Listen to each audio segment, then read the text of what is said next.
Salai, salai.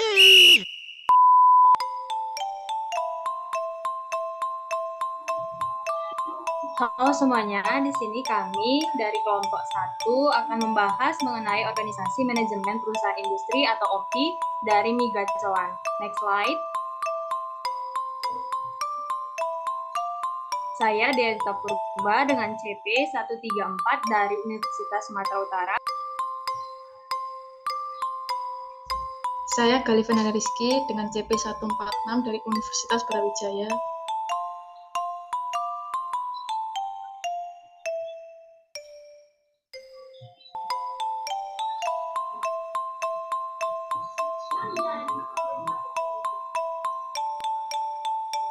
Saya Isnaini Rahmadani Hayuni Maufiroh, CP 150 dari Universitas Ma'arif Hashim Latif. Selanjutnya, saya Lutfia Aisyam dengan CP 161 dari Universitas Brawijaya. Dan saya Oktavianti Kurniasari, CP 171 dari Institut Pertanian Bogor.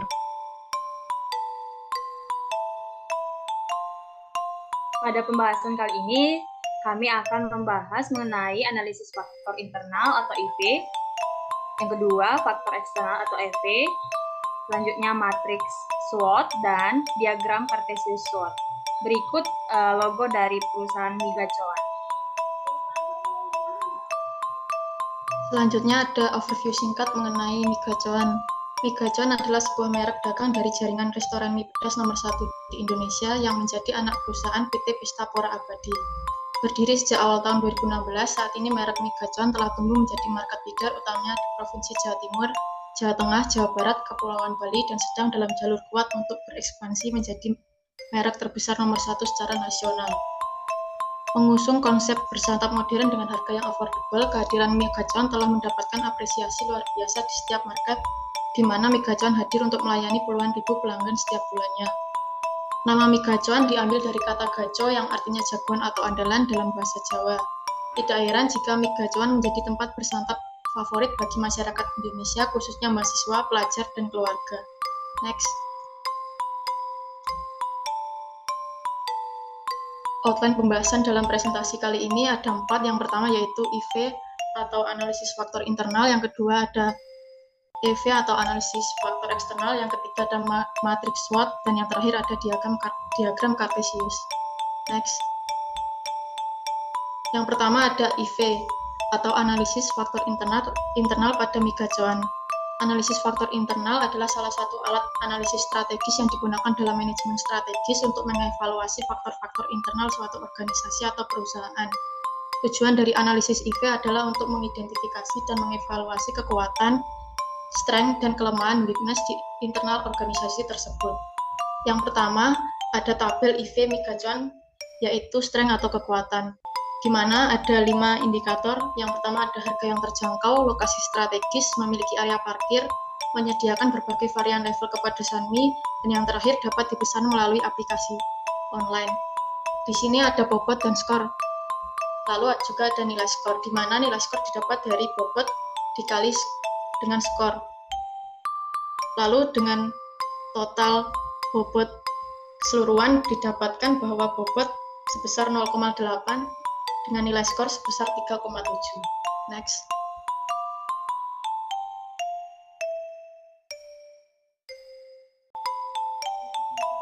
nah sedangkan yang weakness ini adalah kebalikan dari tadi, yang mana faktor-faktor strategi internal yang pertama mudah produk untuk ditiru, terus wifi yang kurang kencang, yang ketiga produk tidak tahan lama, yang keempat hanya tersedia satu kasir saja untuk melayani konsumen, dan yang terakhir pelayanannya lama.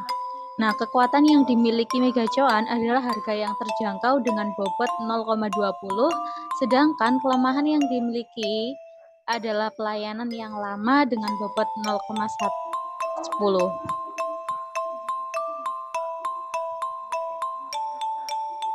Nah, analisa faktor eksternal yang kedua ini, IFE, adalah suatu kesempatan yang mana pertama untuk membuka cabang baru, yang kedua mengadakan promo baik secara online ataupun offline, yang ketiga menambahkan varian mie menjadi lebih banyak, dan yang keempat menguasai pasar, yang terakhir membuka lapangan pekerjaan yang mana subtotalnya bobotnya menjadi 0,75 dan nilai skornya 3,25. Nah, sedangkan yang ancaman, lawan katanya penjelasan yang tadi adalah munculnya pesaing baru pertama, yang kedua harga bahan baku yang mengalami kenaikan, yang ketiga masyarakat bosan dengan produk jenis mie, dan yang keempat adalah adanya usaha serupa atau pesaing yang menjual produk serupa dengan harga yang lebih murah, produk yang sama, dan kualitas yang lebih menarik. Dan yang terakhir, peraturan pemerintahan dalam bidang ekonomi. Dan total keseluruhan subtotal bobot menjadi 0,25 dengan nilai skor 0,7. Total masing-masing bobotnya 1 dan nilai skornya 3,95. Kesimpulan dari tabel di atas menunjukkan bahwa peluang yang dimiliki oleh mie gacoan adalah membuka cabang baru dengan bobot 0,25, sedangkan faktor ancaman yang dimiliki oleh mie gacoan adalah adanya usaha serupa atau pesaing yang menjual produk serupa dengan harga yang lebih murah, produk yang sama, dan kualitas yang lebih baik dengan bobot 0,10.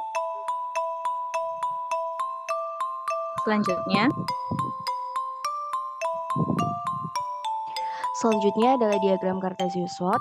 Jadi langkah berikutnya yaitu untuk mempelajari diagram analisis SWOT dengan membentuk titik potong antara sumbu X dan sumbu Y, di mana nilai asal sumbu X dapat dari selisih antara total strength serta total weakness. Sedangkan untuk nilai sumbu Y didapat asal selisih antara opportunities dan total threat.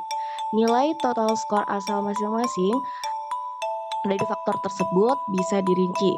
Strength sebesar 3,7, weakness sebesar 0,43, opportunity sebesar 3,25, dan threat sebesar 0,7. Maka dapat diketahui selisih total skor adalah dengan menggunakan rumus yang ada di bawah ini. Jadi sumbu X kita dapat dari W per 2 dari 3,7 dikurangi 0,43. Kemudian untuk sumbu Y didapat dari nilai O min nilai T per 2 sama dengan 3,25 min 0,7 per 2. Hasilnya 1,275. Next slide. Nah, dari yang sudah kita hitung tadi, maka dapat kita lihat dari diagram Cartesius yang ada di sini dengan kuadran 1, 2, 3, dan 4. Dan terdapat peluang, kekuatan, ancaman, serta kelemahannya. Dapat dilihat dari titik koordinatnya. Next slide.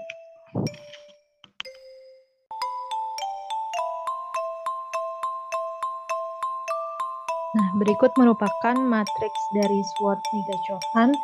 Matriks SWOT ini tuh sebagai suatu analisis situasi yang mengkaji kondisi faktor-faktor eksternal dan kondisi internal dari setiap objek dan daya tarik suatu bisnis tersebut. Nah, untuk yang kita ketahui kan untuk faktor internalnya itu ada strength dan weakness, serta eksternalnya ada opportunity dan threat. Untuk strategi SO sendiri itu dengan harga yang terjangkau dan membuka cabang baru di daerah lain, mie gacoan dapat menambah customer untuk membeli mie gacoannya. Dan untuk strategi ST itu ada harga yang terjangkau dan adanya usaha serupa atau pesaing yang menjual produk serupa dengan harga yang lebih murah, produk yang sama, dan kualitas yang lebih baik. Mie gacoan harus lebih meningkatkan kualitas produknya. Next. Nah, untuk strategi WO-nya sendiri itu dengan pelayanan yang lama dan dan membuka cabang baru, Migacoan harus memperbaiki pelayanannya. Serta untuk yang terakhir itu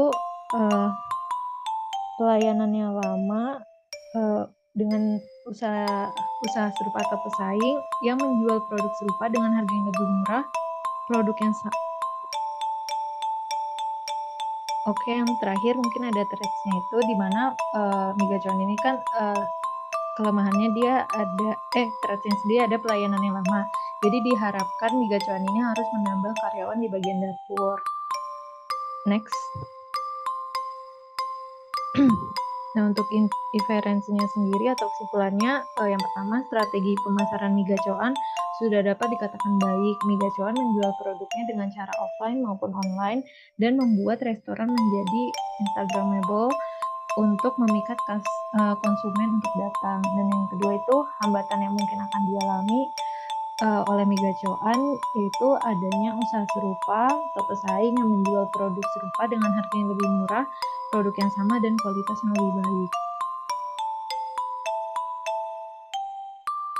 Mungkin sekian presentasi dari kelompok kami, kurang lebihnya mohon maaf. Wassalamualaikum warahmatullahi wabarakatuh.